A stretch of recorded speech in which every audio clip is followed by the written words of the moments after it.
ఇక తిరుమలలో అంగరంగ వైభవంగా వైకుంఠ ఏకాదశి వేడుకలు జరుగుతున్నాయి. ఇప్పుడు ఆ లైవ్ చూద్దాం. కైంకర్యంతో మహాభక్తులు ఎందరెందరో ఆ దేవదేవుని యొక్క దివ్య సౌందర్యాన్ని దర్శించి పరవశించి ఆనందించి ఆ తలచి పిలచి కొలచి పిలిచినటువంటి వారు ఎందరెందరో భక్త బృందాలు మనకు కనిపిస్తాయి. మాకు కూడా అట్టి మహద్భాగ్యాన్ని కలిగించావయ్యా శ్రీనివాస వెంకటేశ. అజ్ఞానినా మయాదోషాన్ అశేషాన్ విహితాన్ హరే క్షమస్వ త్వం క్షమస్వ త్వం శేషశైల శిఖామణే అని అదిగో ఆ మహానుభావులు రెండు చేతులు జోడించి నమస్కరిస్తూ ఉంటే, అర్చక స్వామి ఆనంద కర్పూర నీరాజనాన్ని సమర్పిస్తూ ఉంటే ఆ రథంలో ఉన్నటువంటి స్వామిని దర్శించడం ఏమిటయ్యా? రథంలో ఉన్న స్వామిని దర్శిస్తే ఏమిటి మోక్షం అంటే, ఈ రథం అనేటువంటిది మన శరీరమే అని ఆ శరీరంలో లోపల అంతర్యామిగా నిలిచిన ఆ పరబ్రహ్మ, ఆ పరమాత్మ, ఆ శ్రీయపతి, ఆ శ్రీనివాసుని దర్శించడమే ఇది జన్మ చరితార్థం అనేది మనకు గుర్తుకు తెస్తూ ఈ రథాన్ని రథాంగ దేవతలు ఉంటారు. ఆ రథానికి సంబంధించినటువంటి యక్ష గంధర్వాదులు ఉంటారు. వారినందరినీ కూడా ఆహ్వానించి ఈ మనస్సు అనేటువంటిదే పగ్గమట, ఇంద్రియాలే గుర్రాలట, ఇలాగా విషయ వీధులలో కాకుండా పరమాత్మకు సంబంధించినటువంటి ఆ దివ్యమైనటువంటి నామ సంకీర్తన ఈనాడు చాలా విశేషమైనది. హరేన్నామ హరేన్నామ హరేన్నామైవ కేవలం కలవు నాస్త్యేవ నాస్త్యేవ నాస్త్యేవ అని ఇతరమైన గతి లేదు, ఈ హరినామమే గతి. పదకవితా పితామహుడు కూడా అంటాడు, హరి ఇది అక్షరద్వయం. ఆ హరినామ స్మరణ చేయడం గోవిందా అని ఒక్కసారి అలాగ పిలిస్తే ఆనాడు ద్రౌపది నిండు కొలువులో వేరే గతి లేదు అని, నాకెవ్వరూ లేరయ్యా కృష్ణ, కన్నయ్య, శ్రీనివాస, వెంకటేశ, గోవింద, నీవే తప్ప ఇతఃపరం మెరుగు అనంటే ఒక పక్షి చక్కగా శ్రీనివాసుని అనుగ్రహం పొందింది జటాయు. ఒక స్త్రీ ద్రౌపది ఆయన కరుణా కటాక్షాన్ని చవి చూచింది. అలాగే ఒక వానరుడు హనుమ ఆయనని భుజాల మీద ఎక్కించుకొని తిప్పాడు. అలాగనే అనేకమైన పశుపక్షి మృగ స్త్రీ పురుష ఇలాగా వర్ణ ఆశ్రమ భేదాలు ఏవీ లేవు ఆయనకు. సర్వమానవులు కాదు కాదు సర్వ ప్రాణులని కూడా సంరక్షించేటువంటి ఆ పరమపురుషుడు ఈనాడు ఈ వైకుంఠ ఏకాదశి రోజున తిరుమాడ వీధులలో సంచరిస్తూ ఉంటే ఆ అశేష భక్త జనానీకం బృందాలు బృందాలుగా తండోపతండాలుగా, బాలురని లేదు, వృద్ధులని లేదు, ఒక ప్రాంతం లేదు, ఒక భాష కాదు, సర్వులు కూడా భావైక్యంతో అందరి చూపులు, అందరి ఆలోచనలు, అందరి యొక్క మనస్సులు ఏకత్రితమై ఆ దేవదేవుడు మత్పాదౌ శరణం వ్రజేతి చరణౌ సంసార సింధుస్తదా జానుం సంస్పృశతీతి జానుమపి పాణిభ్యాం స్వయం దర్శయన్ శేషాద్రౌ జగతోస్య రక్షణ ధియా తిష్టద్దయాసాగర సశ్రేయాంసి చతుర్భుజ కలయతాం శ్రీ శ్రీనివాస ప్రభు అని ఇతర యుగాలలో ఆయా అవతారాలలో ఉండేటువంటి సౌలభ్య సామీప్య సౌజన్యాది సమస్త కళ్యాణ గుణాలను పుంజీభవింపజేసుకొని తనలో మేళవింపజేసుకొని ఆ వైకుంఠం నుంచి ఈనాడు ఈ కలియుగ వైకుంఠానికి దిగి వచ్చినటువంటి కారుణ్యధాముడు, కరుణాధాముడు వెంకటరమణుడు ఈనాడు మనకు స్వర్ణ రథాన్ని అధిరోహించి తిరుమాల వీధులలో సంచరిస్తూ ఉంటే అడుగడుగునా ఆనంద నీరాజనాలు సమర్పిస్తూ ఉంటే భక్తులు కదలనివ్వటం లేదా ఈ రథాన్ని?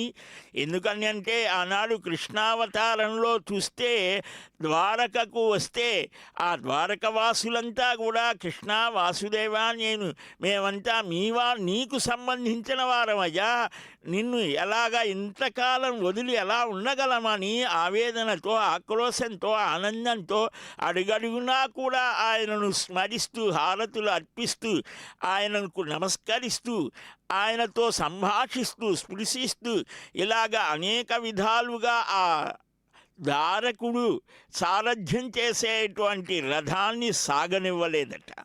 ఇంకా మనం చూస్తే ఆనాడు రామావతారంలో ఆ రామప్రభువు 14 సంవత్సరాల యొక్క ఆ అరణ్యవాసాన్ని పూర్తి చేసుకొని వస్తే నందిగ్రామం నుంచి కదులుతూ ఉంటే అడుగడుగునా కూడా ఆ కౌసల్య ఆ కోసల దేశ రాజులు ప్రభువులు ఆ మహామంత్రులు ప్రజలు అందరూ పౌరులు అందరూ కూడా రామచంద్రమూర్తిని అలాగనే దర్శిస్తూ నిలిచిపోయి, రామప్రభు కొద్దిసేపు ఆగవయ్యా, మా ఇంటి దగ్గర ఆగు, మాకు దర్శనమియ్యి, మేమంతా నీ దర్శనం చేతనే తృప్తులం అవుతాము అని పరిపరి విధాలుగా ప్రాధేయపడ్డారట. మరి ఈనాడో ఆనాటి రాముడు, ఆనాటి కృష్ణుడు, ఆనాటి ఆ మహావిష్ణువు, ఆనాటి శ్రీమన్నారాయణుడు ఈనాడు మన కనుల ఎదుట తిరుమల వీధులలో సంచరిస్తూ అత్యంత ఆత్మీయంగా, దగ్గరగా, ప్రేమగా తన దర్శన మాత్రం చేతనే సకల శుభాలను ఇష్టవర్షిణం మనల్ని అనుగ్రహించేటువంటి ఆ పరమ పురుషుడు యొక్క దర్శనం పరమానందాన్ని కలిగిస్తోంది. సాలగ్రామధర స్మరణాత్ సర్వదోషఘ్నం శ్రవణాత్ ఇష్టవర్షిణం దర్శనాన్ ముక్తిదం వీరం శ్రీనివాసం భజే నిశం. అదుగో ఆ తిరుమల సౌధం, ఆ స్వర్ణమయమైన గోపురం, ఆ ధ్వజస్తంభం, ఆ మహాద్వారం, శిఖరం శిరమిత్యాహు ప్రాకారం జానుజంఘయో అని చక్కగా ఆగమ శాస్త్రాలు విశేషంగా ఆ ఆలయ వ్యవస్థను చూపిస్తాయి. 7 కలశాలలో అమృతాన్ని నింపారా అన్నట్టుగా మనకందరికీ కూడా ఆ స్వర్ణమయమైన కలశం, దానికి దిగ్దేవతలు ఉంటారు, బ్రహ్మాది దేవతలు ఆవరించి ఉంటారు. మనిషి యొక్క శిరస్సు ఎలాగనో ఆలయానికి శిఖరం అలాంటిది. అందువలనే ఆలయానికి ప్రతీకగా, ఆనంద నిలయానికి ప్రతీకగా కూడా ఈ రథాన్ని చెప్పారు. ఆ రథం మీద ఆ ఆనంద నిలయ దివ్యధామాన్ని స్ఫురింపచేస్తూ స్మరిస్తే ఒక్కసారి గోవిందా అనంటే చాలట, సర్వదోషాలు తొలగిపోతాయి.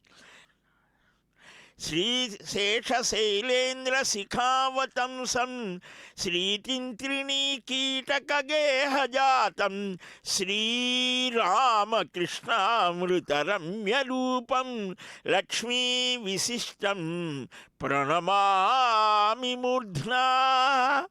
మహానుభావులు చక్కగా కీర్తిస్తారు. అదిగో ఆ శేషశైలంలో తెలిమంచు పొరలలో, ఆ తెరలలో ఆ దేవదేవుని యొక్క స్వర్ణరథం సాగుతోంది. తిరుమల అంతా మంచుతో వ్యాపితమై ఆవరించి సర్వాన్ని కూడా ఆక్రమించి సర్వవ్యాపిని, సర్వ చైతన్య స్వరూపాన్ని నేనే అని గుర్తు చేస్తూ ఆ స్వామి అడుగడుగునా కూడా అభివాదనములు అందుకునేటువంటి ఆ పురుషోత్తముణ్ణి, ఆ పద్మావతి ప్రాణనాథుడిని మనం దర్శిస్తే ఆ తూర్పు మాడవీధి నుంచి దక్షిణ మాడవీధిలోకి ప్రవేశించేటువంటి వేళలో ఆ స్వామికి అడుగడుగునా కూడా ఆ భక్తులైనటువంటి వారు ఎన్నో సంవత్సరాల నుంచి సేవలు చేసేటువంటి కొన్ని తరతరాలుగా నిరంతరాయంగా స్వామి యొక్క దివ్య రూపాన్ని దర్శించడంలో తృప్తిపడి వారంతా వాయు రూపంలో దర్శిస్తారట. శ్రీ శతపత్రనేత్ర విలసిల్లు తటిల్లదగా రస్మిత శ్రీ శిశిరేఖగా సుధలు చిందెడి చుర్కులు పూలవానగా ఆశలు పండ్లు శేషగిరియందు వసించిన నీలమేఘ సంకాసుడు వెంకటేశుడు జగమ్ములనేలు స్వయం ప్రకాశుడై. ఆహా, ఎంతటి మహద్భాగ్యమయ్యా శ్రీనివాస! ఆ చక్కని తెల్లని ఆ చిరునవ్వు చిద్విలాసంగా అశేష జగత్తు మీద ప్రసరిస్తూ ఉంటే ఒక్క సన్నివేశం గుర్తుకొస్తోంది. శ్రీనివాస, 5000 సంవత్సరాల క్రితం నీవు కృష్ణుడిగా అవతరించావే, ఆ సమయంలో నమ్మితి నా మనమ్మున, నిన్నే నమ్మి నిరంతరం కూడా నీ దివ్య రూపాన్ని చెవులను రేలు కదంబ మంజరులచే చిన్నారి చెక్కుల్ వలన్నవ సంధ్యారుని కాంత సంధ్యారుని తాభ్రకాంతి చెలువందన్ మందహాస ప్రభాలవమున్ వెన్నెల తల్కుదూప మృదులాలంకరుడ అలంకారుడై వేద సంస్థవనా గోచరుడైన శౌరి యసితఛాయన్ విలోకించెదని. వారి కైంకర్యాలన్నీ ముగిసిన తర్వాత తిరుప్పావై అర్చన తోమాల 2 గంటలు అయిన తర్వాత ఎగ్జాక్ట్గా 1 గంట 30 నిమిషాలప్పుడు, అంటే 1:30 ఈరోజు అర్లీ మార్నింగ్ విఐపి దర్శనం మొదలుపెట్టడం జరిగింది. విఐపి టోకన్స్ కరెక్ట్గా 4008 ఇవ్వటం జరిగింది. వైకుంఠం 1, వైకుంఠం 2లో ఇప్పటికరి అయితే వెయిటింగ్ లేదు. వెయిటింగ్ లేకపోయినా భక్తులకందరికీ కూడా కాఫీ, టీ, పాలు అన్నీ అందించడం జరిగింది.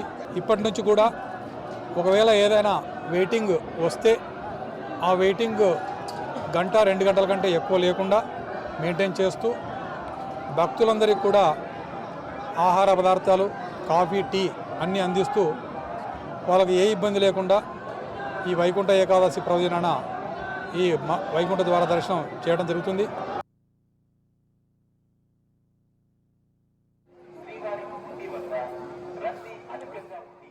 శ్రీనివాస,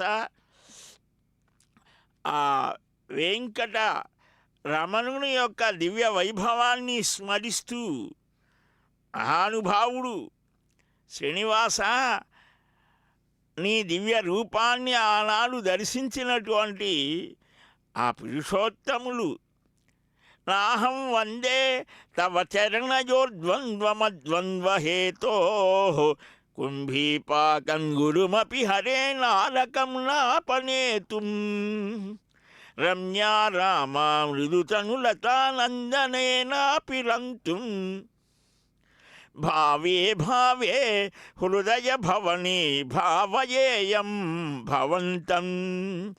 ఆశ్రితుల పాపాలను పటాపంచలు చేసే పరమ దయాస్వరూపుడివయ్యా. మధురమైన మాధవుని దివ్య వైభవాన్ని మనం చక్కని సంకీర్తనలో శ్రవణం చేశాం. శ్రవణం, కీర్తనం, స్మరణం, పాదసేవనం, అర్చనం, వందనం, దాస్యం, సఖ్యం, ఆత్మనివేదనం 9 రకాలైన భక్తి మార్గాలు చక్కగా ప్రహ్లాదుడు బోధించాడు ఆనాడు అసుర సంతతికి. మనకు కూడా ఎందువలన భగవానుని గురించి బాగా వినడం అభ్యాసం చేస్తాడు భక్తుడైన వాడు. తొలుదొలుత ప్రారంభంలో ఆ భగవతత్వాన్ని అవగతం చేసుకోవాలంటే సుసూక్ష్మసర్వసర్వేషామంతరాత్మ అని పారమాత్మికం చెప్పినట్లుగా ఆ పరమ పురుషుని యొక్క అత్యంత సూక్ష్మమైన స్వరూపాన్ని అవగతం చేసుకోవటానికి సూక్ష్మమైన బుద్ధే కావాలి.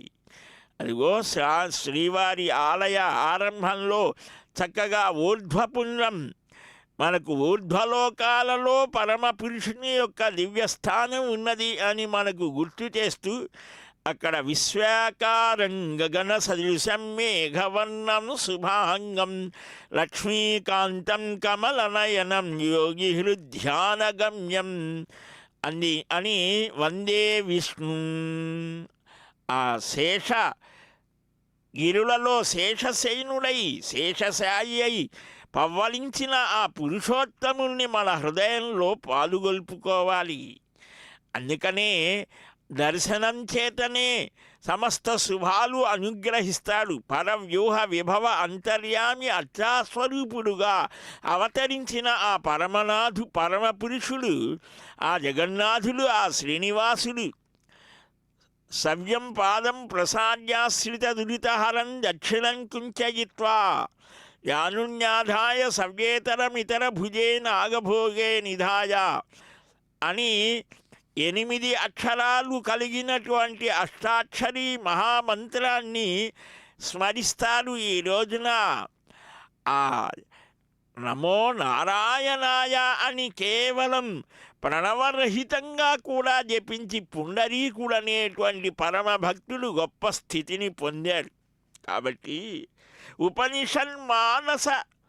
ఉపనిషన్మానస సరస్సుననుదయించిన వారి జాతము అపరిమితముగా భుక్తిముక్తుల ఆశ్రితుల కిడుపారిజాతము రూపములు పది దాల్చి కుమతుల రూపు మాపిన దేవదేవుడు. ఆ స్వామి అదిగో ఆ దక్షిణ మాడవీధి నుంచి పడమర మాడవీధిలోకి ప్రవేశించబోతూ ఉన్నారు.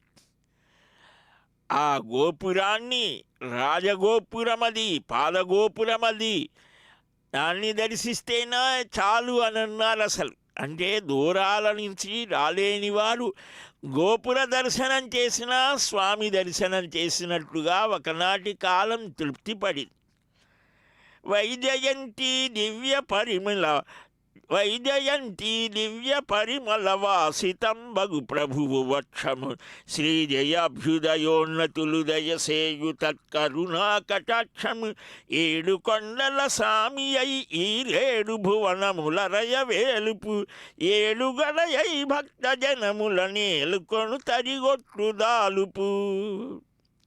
శ్రీనివాసోదాహరణంలో అంటారు జంధ్యాల వారు ఆ జగన్నాథుని యొక్క ఆ కళ్యాణ వైభవాన్ని స్మరణ చేస్తూ, స్వామి ఈనాడు అశేషమైన భక్తజనానీకం ఆ వైకుంఠ నారాయణుడిగా నిన్ను దర్శిస్తూ, కుంఠము అనంటే మన హృదయాలలో సంకుచితత్వం, అనేక బాధలు, కష్టాలు, సమస్యలు అన్నిటికీ ఈ పేరుతో వైకుంఠం అది నశింపజేసేటువంటి సమస్త దోషాలను తొలగించేటువంటి ఆ ఏకాదశ ఇంద్రియాలతో నిన్నే స్మరిస్తూ కీర్తనం చేస్తూ, ఇందాక బాగా శ్రవణం చేయటం కోసమే మనకు ఎన్నెన్నో ఆ పురాణాలు 18 పురాణాలు, రామాయణ, మహాభారత, భాగవత ఈ గ్రంథాలన్నీ వేద, ఇతిహాస, పురాణ, ఆగమ ఆల్వారుల యొక్క పాసురాలు, భక్త వాగ్గేయకారుల యొక్క ఆ వాగ్రూపమైనటువంటి దివ్య స్తోత్రాలు అనేకం వచ్చాయి. ఇవన్నీ శ్రవణం, కీర్తనం. ఆ దేవదేవుని వైభవాన్ని కీర్తిస్తారు. 32,000 కీర్తనలు, 3 లక్షల కీర్తనలు పురంధరదాసు, అన్నమాచార్యుల వారు, వెంగమాంబ, త్యాగయ్య, ఇలాగ ఎంతోమంది, రామదాసు, వాగ్గేయకారులు, వేలు లక్షలు. మనం ఎలాగైతే ధనాన్ని లెక్కించుకుంటామో వారు ఆ పరమాత్మ స్మరణని అలాగ తమ జీవితాలు అంకితం చేసి స్మరించారు, కీర్తించారు. ఉచ్చైర్భాషాతు కీర్తనం అని ఆ అక్షర సమామ్నాయం అదొక తపస్సు. ఆ భగవంతుని యొక్క వాగ్రూపమైనటువంటి ఆ కళ్యాణ గుణాలని కీర్తించడం, స్మరణ చేయడం అఖండంగా, అంటే విభాగం లేకుండా. ఈరోజు విష్ణు సహస్రనామం, అష్టాక్షరీ మహామంత్ర జపం, అలాగే హరే రామ రామ రామ హరే హరే, హరే కృష్ణ కృష్ణ కృష్ణ హరే హరే అని, ఇది షోడశనామాని కలికల్మషనాశనం అని కలిసంతరణ ఉపనిషత్తులో బ్రహ్మగారు నారదుడికి ఉపదేశించిన మహామంత్ర జపం. అలాగే ఆ నామ సంకీర్తనం, దాన్నే సంకీర్తనగా, మంత్రంగా, సంకీర్తనగా కూడా స్మరించేట్లుగా అద్భుతంగా మనకు శుచిర్వా అశుచిర్వా అని 3.5 కోట్ల జపం చేస్తే ముక్తి కలుగుతోంది అని కలిసంతరణ ఉపనిషత్తు మనకు చక్కగా బోధిస్తోంది. ఇలాగా హరినామమే కడు ఆనందకరము, మరుగవో మనసా అంటాడు అన్నమాచార్య స్వామి. వాయుజుని సంధించి ప్రియములతో యధిని బంధించి రజమున దానవుని వధించి దురమున జానకి గ్రహించి కరమున శోభనములన గూర్చువాడట, వైభవము విలార్చురేడట, నీల జలద తను విలాసుడు, జాలిగుండెల శ్రీనివాసుడు. అదిగో ధర్మాచరణ చేయండి, ఆ ధర్మమే మిమ్మల్ని కాపాడుతోంది అని ఇది తిరుమల తిరుపతి దేవస్థానం వారు చక్కగా ధార్మిక శంఖారావం శ్రీవారి చేతిలో ఉండేటువంటి ఆ పాంచజన్యం సమస్త మానవ జాతికి ధర్మాచరణని బోధిస్తోంది. అందుకనే ఆయన ఆ శంఖాన్ని ధరించాడు. కాలానికి సంకేతం చక్రమైతే ధర్మాచరణకు చేయమని బోధించడం ప్రబోధించడం అది శంఖానికి సంకేతం. ఆ శంఖ చక్రధారి అయినటువంటి స్వామి ధర్మస్వరూపుడు, ధర్మాధ్యక్ష అని ఆయనకు పేరు. ధర్మాచరణ ఏమిటయ్యా ధర్మం? అనేక విస్తృతమైనటువంటి అర్థాలు చెప్పారు. ధర్మము అనేదానికి కర్తవ్యము, దానము, మనం చేయవలసినటువంటి ఆయా కర్తవ్య ఆచరణ, ఇతరులకు చేసేటువంటి దాన ధర్మాలు, ఇతరులకు మనం ఏదైతే ఇతరుల నుంచి కోరుతున్నామో అది ఇతరులకు మనం చేయకుండా ఉండటం, చేయవలసి ఉండటం, అంటే మంచిదాన్ని చేయటం, చేయకూడని దాన్ని వదలడం. ఇలాగ ధర్మరక్షకుడు స్వామి. అలాంటి ఆ ధర్మాన్ని మనం సనాతనమైనది, ఏష ధర్మ సనాతన అని అన్నారు. ఆ అతిథికిల పూజార్హ ప్రాకృతోపి విజానత మనకు శ్రీమద్ రామాయణంలో వస్తోంది. మైనాకుడు అంటాడు అతిథి దేవో భవ అనేదానికి అక్కడ చూపించారు. ఆ తల్లిదండ్రులను గౌరవించడం కుమారుడి యొక్క ధర్మం. భార్య యొక్క ధర్మాలు వేరు, భర్త ధర్మాలు వేరు, ప్రజల ధర్మాలు వేరు, పాలకుడి ధర్మాలు వేరు. ఇలాగ వింగడించి విశ్లేషించి వివరించి చక్కగా ఆ వేద ధర్మాలన్నీ కూడా రాముడుగా కృష్ణుడుగా మనకు ప్రబోధించి సర్వకాల సర్వావస్థలలో నేను హాయిగా ప్రశాంతంగా ఉన్నాను, ఎలాగ ఉన్నానో చూడండి ఒక్కసారి. ఆ పైన ఆదిశేషుడు సర్పం, ఆ సర్పం మీద పవ్వలించి శంఖచక్ర గదాధారి అయి ఆ అమ్మ మహాలక్ష్మి తన భర్త యొక్క పాదాలను ఎప్పుడూ కూడా సంవహనం పాదసేవ చేస్తూ ఉంటుంది. మీరు కూడా ఆ స్వామివారి యొక్క పాదసేవ చేయండి.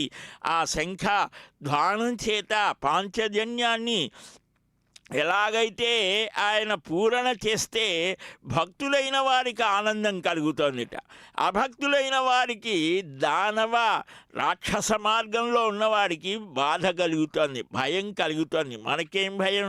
మనకే భయాలు లేవు, నిర్భయత్వం కలుగుతోంది.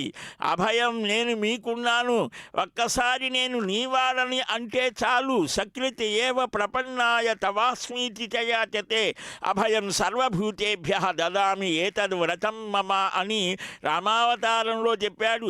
శరీరే మనసి సుస్వస్తే వరాహావతారం ఊర్ధ్వబాహు, ఆ రెండు చేతులు పైకెత్తి చెప్తున్నాను, ప్రతిజ్ఞ చేసి చెప్తున్నాను. ఏ మానవుడైతే ప్రతిరోజు కూడా నృసింహ జనార్దన కేశవ మాధవ ఇలాగ స్మరిస్తారో వారికి సర్వకాల సర్వావస్థలలో నేను తోడుగా ఉంటాను. అశేషమైన భక్త జనానీకం విశేషమైన భక్తితో రెండు చేతులు జోడించి అందరూ కూడా ఆ స్వామి యొక్క సందర్శనం చేస్తూ అంజలిం పరమాముద్రే క్షిప్రం దేవప్రసాదినీం, చాలా వేగంగా పరమాత్మ అనుగ్రహాన్ని కలిగించేదిట రెండు చేతులు జోడించి నమస్కారం చేయడం.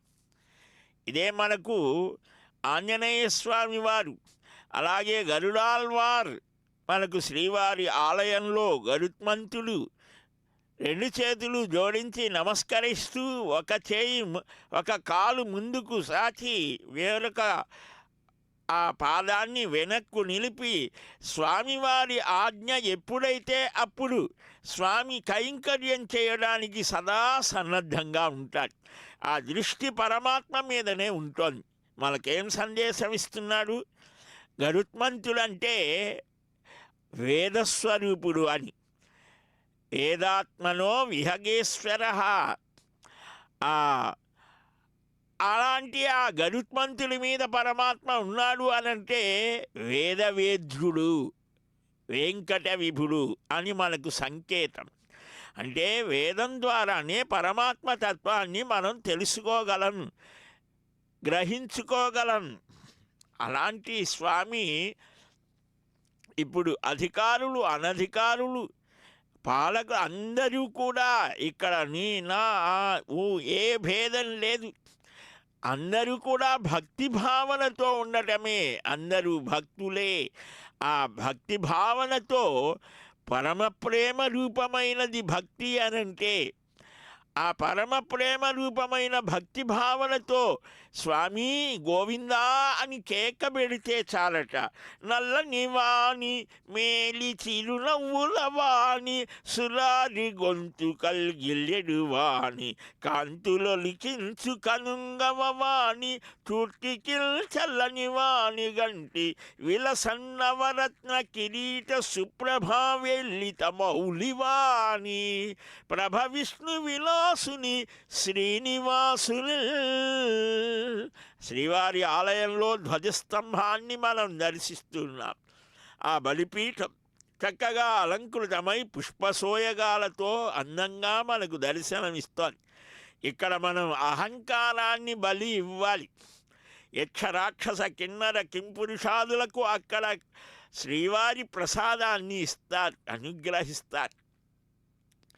స్వామి పుష్కరిణి పార్శ్వమున వెలసిన వాణి ప్రేమతో గొంతెత్తి పిలువ పలికెడు వాణి సోమకుని తెగటార్తి శృతులు తెచ్చిన వాణి సామగానము మెచ్చి జయములిచ్చిన వాణి దేవేంద్రు దుండగము త్రిప్పి కొట్టిన వాణి గోవర్ధనము నెత్తి గొడుగు పట్టిన వాణి రంగారును ధ్వపుండ్రముల పాలము వాణి బంగారు జలతారు పట్టు చేలము వాణి అండగా తన్నెంచి కొండలధిరోహించి రెండు చేతులు చాచి దండమిడు ప్రజ చూచి గుండియలు పులకించి దుండగములు క్షమించి నిండు కనికరము నిదండ చేర్చెడు వాణి. ఆహా, ఎంత అద్భుతంగా వర్ణిస్తారో కవులు, రసహృదయులు.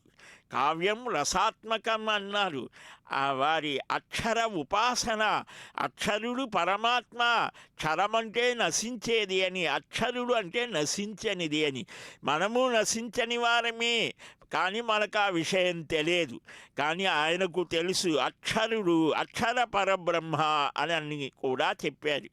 అందుకని నీకు నీ విషయం తెలియదురా, ఏడుస్తున్నావు, అందువల్లనే నాకు నా విషయము తెలుసు, నీ విషయము తెలియదు తెలుసు. అందుకనే నేను హాయిగా కర్మలు చేస్తూ ఆనందంగా ఉన్నానని గీతాచార్యుడుగా బోధించాడు. భగవద్గీత కించిదధీత, చెప్పవలసినదంతా 5000 సంవత్సరాల నాడే చెప్పాడు. కృష్ణం వందే జగద్గురుం ఆచార్యుడిగా బోధించాడు. ఆ అనూరుడు ముందు సాగుతూ ఉంటే, ఆ పగ్గాలు పట్టి నిలుపుతూ ఉంటే, స్వామివారు పశ్చిమ మాడవీధి నుంచి ఉత్తర మాడవీధిలోకి ప్రవేశిస్తూ అక్కడ నిలిచిన శేష భక్త జనానీకాన్ని అనుగ్రహించేటువంటి అందమైనటువంటి వేళ, ఆ ప్రభాత ఆ మంచు పరదాలు తొలగుతున్నటువంటి వేళ, ఆ సూర్యభగవానుడు చక్కగా స్పష్టంగా కాకుండా సందేహాస్పదమైనటువంటి వ్యక్తి యొక్క మానసిక ద్వైధీభావంలాగా ఉన్నటువంటి సమయం ఇది.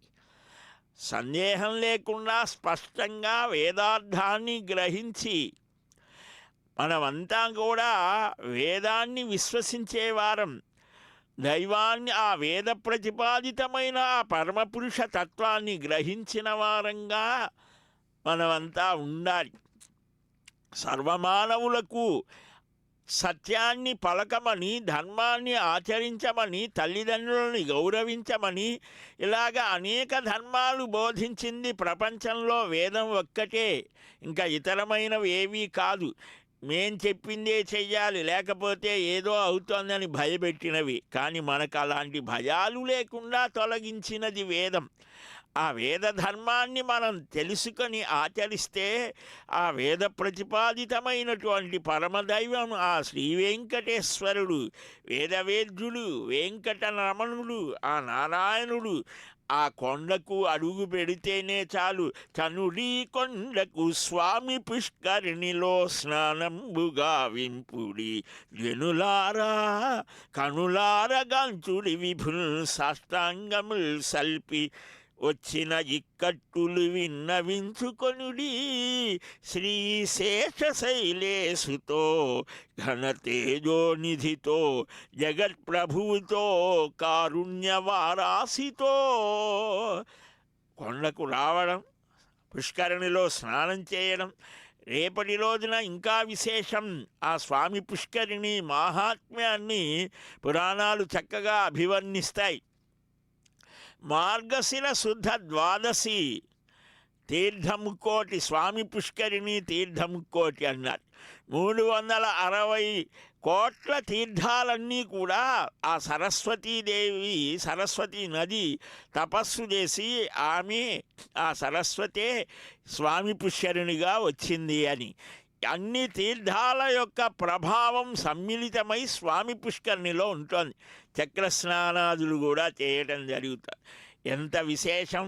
ఈ రోజున శ్రీనివాసుని 3 కోట్ల దేవతలు అంటే 33 మంది దేవతలంతా ఆ రుద్రో వసవ అని ఇలాగా అష్టవు వసవ, 8 మంది వసువులు, 2 అశ్వనీ దేవతలు, 11 రుద్రులు, ఇలాగ ఉన్నారు వేదం చెప్పినటువంటి దేవతామూర్తులు. వీరి పరివారం ఇంకా అనేక మంది, ఇలా అన్నీ కలిసి 3 కోట్ల మంది లేదా 33 కోట్ల మంది దేవతలంతా ఆ శ్రీమన్నారాయణుడు శ్రీనివాసుడు. దేవతలకందరికీ కూడా పగటి కాలం ఉత్తరాయణం, రాత్రికాలం దక్షిణాయనం. దక్షిణాయనంలో ఉన్నాం కదండి మరి, అంటే దక్షిణాయనం చివరిలో ఉన్నాం. రాత్రికి చివరి జాము ఉన్నదే యామం, ఆ చివరి యామం అంటే యామం అంటే 3 గంటల కాలం. చివరి 3 గంటల కాలం బ్రహ్మముహూర్తం అన్నారు. మనకు కూడా అందుకని 6 గంటలకు సూర్యోదయం అంటే 3 గంటలకే లేస్తారు మహానుభావులు.